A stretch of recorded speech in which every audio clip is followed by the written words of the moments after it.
प्यारे बच्चों,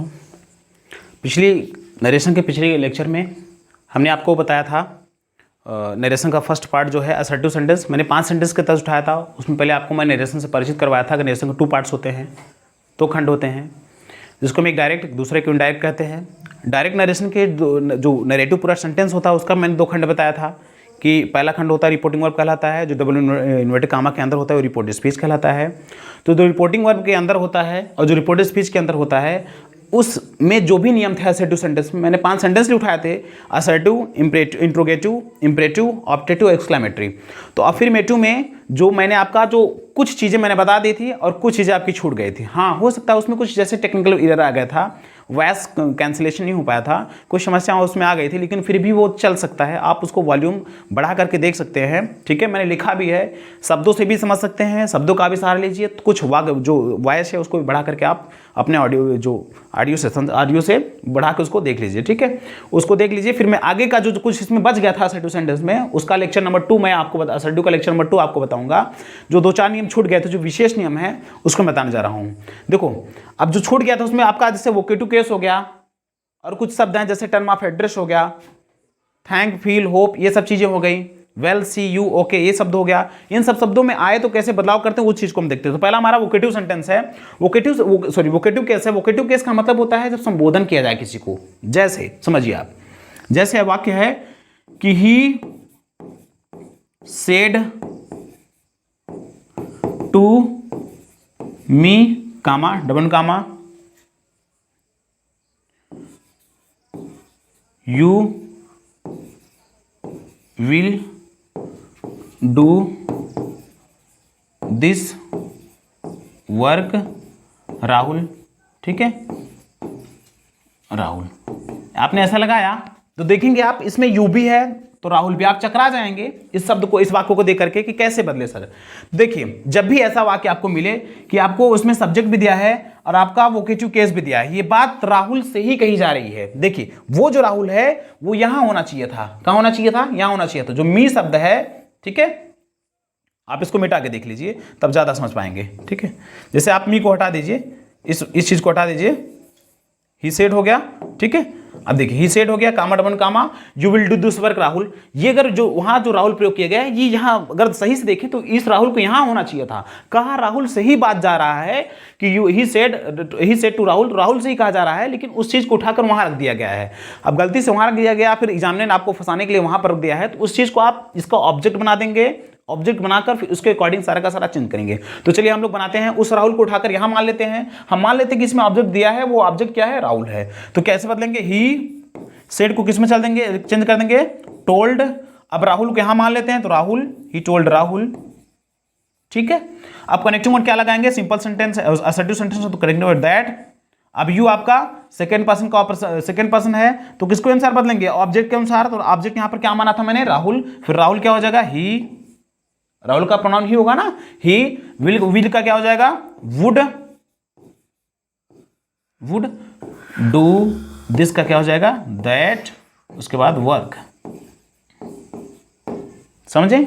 फिर से देखिए, जब भी नरेटिव सेंटेंस में कोई vocative case as a vocative case का नाम किस नाम का प्रयोग किया गया है, वोकेटिव केस का प्रयोग किया गया हो, तो उस वोकेटिव केस को हम रिपोर्टिंग वर्ब का ऑब्जेक्ट बना देते हैं और उस ऑब्जेक्ट के अकॉर्डिंग सब जो है बदलाव करते हैं। जब उस ऑब्जेक्ट, यहाँ ऑब्जेक्ट नहीं था तो वो ऑब्जेक्ट जो यहाँ रखना था उसको उठाकर एग्जामिनर ने वहां रख दिया, तो वहां से हम फिर उठा के यहाँ पर लाते हैं, क्योंकि बात राहुल से ही की जाए तो उस राहुल को उठाकर यहाँ लाते हैं और उसके अकॉर्डिंग चेंज कर देते हैं जो भी नियम हुआ। समझे?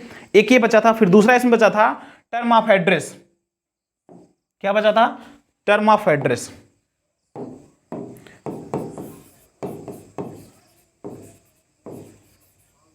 टर्म ऑफ एड्रेस मतलब इसमें किसी को संबोधित किया, जैसे मैं हूं तो मैं कहूं प्यारे बच्चों, माय डियर स्टूडेंट, या फिर माँ है तो कहेगी मेरे प्यारे बेटे, माय डियर सन। कोई नेता है तो लेडीज एंड जेंटलमैन, मतलब संबोधित किया जाए। कोई गांव का मुखिया है तो माय डियर विलजर्स या विलजर्स, ठीक है। ऐसा करके जब संबोधित करे, वो संबोधन का जो शब्द होगा वो टर्म ऑफ एड्रेस कहलाता है। ऐसा जो वाक्य होगा उसको हम टर्म ऑफ एड्रेस वाला सेंटेंस कहते हैं। जैसे देखिए, my teacher said to me comma double n comma dear student, dear students, dear student, I will take a session for you, sorry for you. देखिए इसमें क्या है, term of address dear student. Teacher ने बच्चों को संबोधित किया कि डियर स्टूडेंट एज ए संबोधित किया। इसको बनाएंगे कैसे, इसका रूल होता है, नियम होता है, इसका रूल होता है कि पहले एड्रेसिंग एज का प्रयोग करेंगे, addressing age plus, addressing age plus, sorry addressing age नहीं, addressing plus object plus age. अब जो टर्म ऑफ एड्रेस हो, टर्म ऑफ एड्रेस जो भी हो, टर्म ऑफ एड्रेस। अब टर्म ऑफ एड्रेस आ गया, ऑब्जेक्ट भी आ गया, एज आ गया, टर्म ऑफ एड्रेस आ गया। अब टर्म ऑफ एड्रेस के बाद क्या, आपका जो सब्जेक्ट रिपोर्टिंग, आपका सब्जेक्ट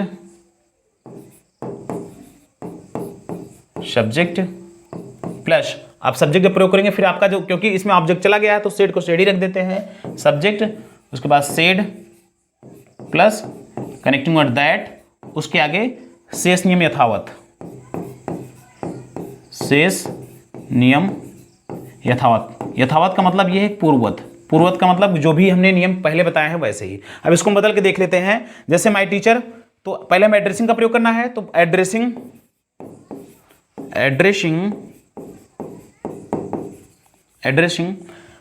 ठीक है। उसके बाद क्या कर रहा है, ऑब्जेक्ट एड्रेसिंग मी, ऑब्जेक्ट मी है ना इसमें, तो मी को लाएंगे इधर, एड्रेसिंग मी क्या एज।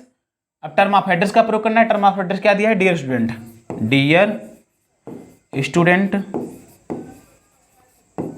डियर स्टूडेंट, ठीक है। Addressing me as dear student, अभी हो गया। फिर रिपोर्टिंग का सब्जेक्ट क्या है, तो रिपोर्टिंग का सब्जेक्ट क्या है यहाँ पर, माय टीचर, तो माय टीचर। उसके बाद क्या कर रहा है, सेड, तो सेड लगाओ जो उसमें प्रयोग किया गया हो, सेड। उसके बाद दैट, अब यहाँ आपको सिंपल है, यथावत आप जान ही रहे हैं, आई है, आई हम बदलेंगे ऑब्जेक्ट से, मी के पास जाए, सॉरी आई जाएगा सब्जेक्ट के पास, क्योंकि पर्सन चेंजिंग रूल है, SON, एस का मतलब सब्जेक्ट जो फर्स्ट पर्सन के अकॉर्डिंग बदला जाएगा, सेकेंड पर्सन और थर्ड पर्सन। मतलब यदि फर्स्ट पर्सन हो तो सब्जेक्ट के अनुसार, सेकंड पर्सन हो तो ऑब्जेक्ट के अनुसार, थर्ड पर्सन हो तो नो चेंजिंग, बदलाव ही नहीं होगा। तो यहाँ पर फर्स्ट पर्सन आई है, आई किसके अनुसार बदलेगा, किसके अनुसार बदलेगा, माय टीचर, ठीक है। तो क्या कहलाएगा, यहाँ पर क्या कहलाएगा, दैट ही। अब यहाँ पर ही मान के चलेंगे, हालांकि टीचर में कोई जैसे अंतर नहीं हो पाता कि सी है, कि मैडम है, कि सर है, लेकिन ही का सामान्यतः प्रयोग कर दिया जाता, तो ही वुड, विल का वुड हो जाएगा, ठीक है। ही वुड टेक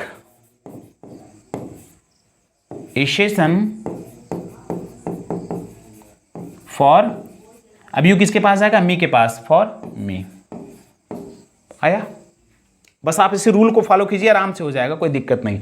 ये दो हो गया, ये दो नियम, ये दूसरा नियम जो बचा था। अब तीसरा हम देखते हैं। तीसरा नियम बचा है,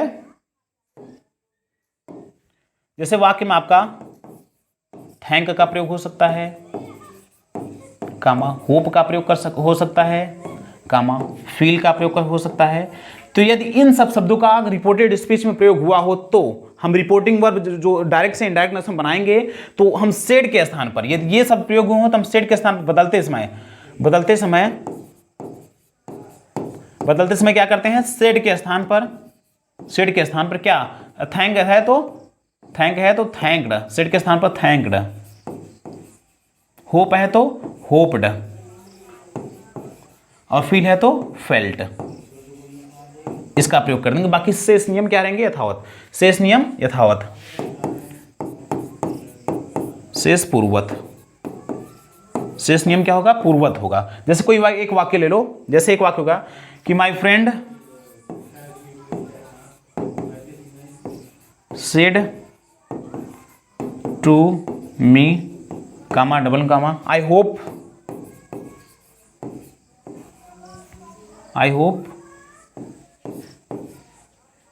hope comma you will become an IAS officer one day।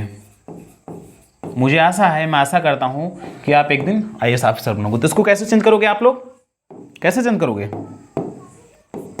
कुछ नहीं करना है, ठीक है। देखिए, तो कुछ नहीं करना है, मैंने बताया कि सेड के स्थान पर यदि इसमें होप, फील और इसके बाद थैंक्स का प्रयोग किया गया है तो वो हम सेड के स्थान पर, जैसे होप है तो होप्ड कर देंगे, यहाँ पर फील है तो फील्ड कर देंगे, और क्या कहते हैं अगर थैंक्स हो तो थैंक्ड कर देंगे। समझ में आया? तो क्या हो जाएगा, my friend hoped me that, किसे बदले, मी, आई, क्योंकि मी है, यू है, यू जाएगा मी के पास, तो मी का सब्जेक्टिव फॉर्म आई होता है, आई और प्रॉपर नाउन हमेशा जो कैपिटल लेटर में लिखा तो आई कैपिटल लेटर में, आई विल, शुड यहाँ पर हो जाएगा, सेल हो जाए तो सेल का शुड हो जाएगा, शुड बी कम, वुड भी प्रयोग कर सकते हैं आप लोग, कोई दिक्कत नहीं, बेशक प्रयोग कीजिए। I would become an IAS officer one day, इस तरह से बदला जाएगा। अगर यहाँ पर फील तो फेल्ट, होप है तो होप्ड, कुछ भी रहे जो तीनों वाक्यों, तीनों शब्दों में, तो उसको हम इसके अनुसार चेंज कर देंगे। ये रहा आपका थैंक्स, होप, फील इसका। और एक लास्ट जो बचा है आपका, ठीक है, जो लास्ट आपका बचा है, जैसे हो गया, कभी कल वाक्य में देखने को मिलता है विल का प्रयोग हुआ हो, सी यू का प्रयोग हुआ हो, ओके का प्रयोग हुआ हो, तो इसको हम कैसे चेंज करेंगे? लास्ट हम देखते हैं, जैसे विल का प्रयोग हो सकता है कामा, सी यू प्रयोग हो सकता है कामा, उसके बाद वेल्स, ओके का प्रयोग हो सकता है।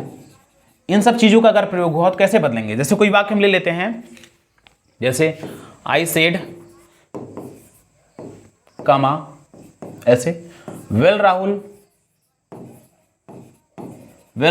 कामा, या वेल राज, कुछ भी लिखो, वेल राहुल या वेल राज, ठीक है। यू हैव कंप्लीटेड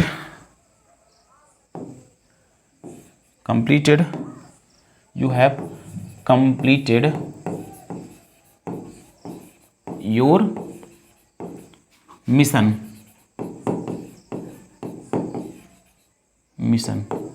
ऐसा। तो यहां पर विल का प्रयोग हुआ है, यहां पर हो सकता है सी यू राहुल, या फिर हो सकता है ओके राहुल, कुछ भी हो।